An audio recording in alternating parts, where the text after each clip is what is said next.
Now that I have my little lamb's body cut out, I'm ready to applique it in place. I want to make sure that I don't have any fusible thread sticking out to the front that's going to catch on my iron, so I'm just going to trim any of those off that I find. I've already put my lamb's legs in place, and now I'm ready to position my lamb's body. And I can turn it however I want. I want him going at a little bit of an angle, so that's where I want to put him. I've got the background of my bib all ready to go. I've got my iron set on cotton because I'm using cotton fabrics, and I find that when I'm going through something as thick as a texturized piece of fabric, a little jolt of steam helps to make the texture magic stick down. So I'm just going to hold this on here, and I'm going to add some steam. And I'm going to let it sit for about 10 seconds.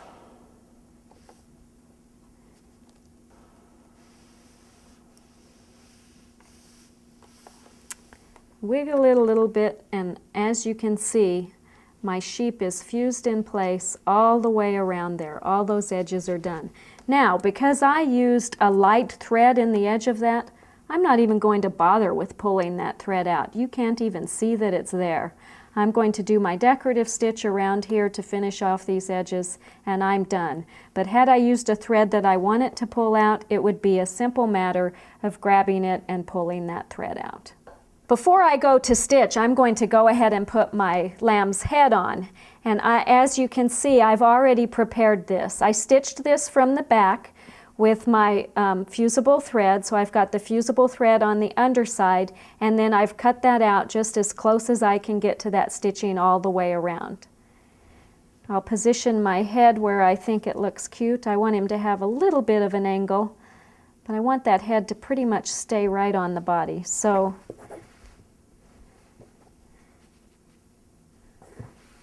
there, I think I like that arrangement. I want him to look like he's frolicking in the meadow. Again, I'll just put my iron down for about 10 seconds, let it sit, and it should be perfectly fused in place. And it is. Now that thread wanted to come out, so I'm going to grab that thread.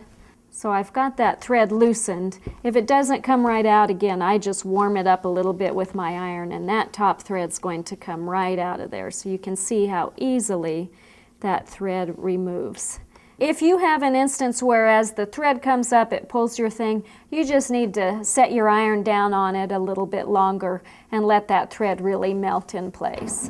Now that I have my lamb fused in place, I want to do a stitch all the way around the edges to secure it in place and finish off the raw edges. Now on the legs and the face, I used ultra suede, so I can get by with just stitching a straight stitch around each one of those. But on this, I want to add a little more decorative element to it. I want it to stitch around it with black thread to really define the edges of this.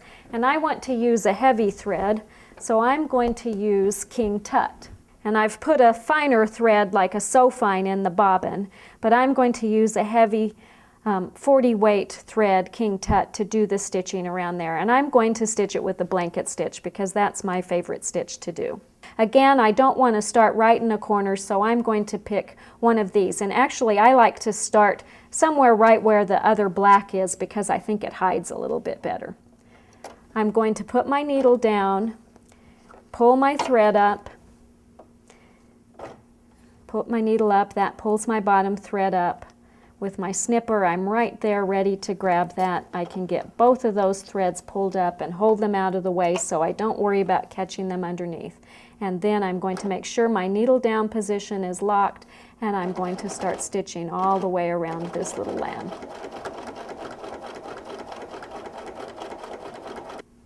Again, I'm trying to make sure that my needle is always at a 90 degree with my foot to the object that I'm appliquing.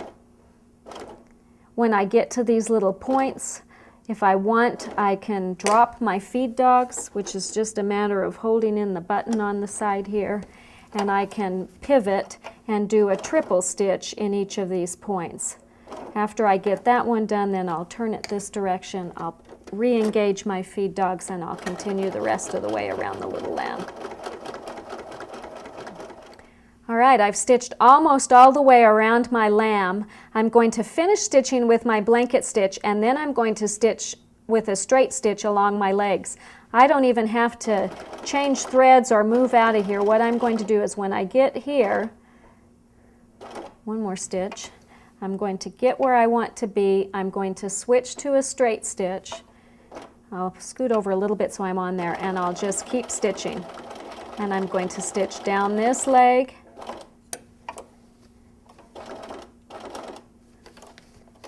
back up this side, and then rather than finishing off each one, I'm just going to stitch in the background right along the edge of my sheep. That gives me a little bit of extra dimension and black around there, and it makes it so I'm not having to tie off my thread as I go around. And I'll just proceed all the way around that lamb, and I'll be finished and ready to go. So that's how easy it is to applique using texturized fabric. So grab yourself a package of Texture Magic and a spool of Charlotte's Fusible web and have some fun with it today.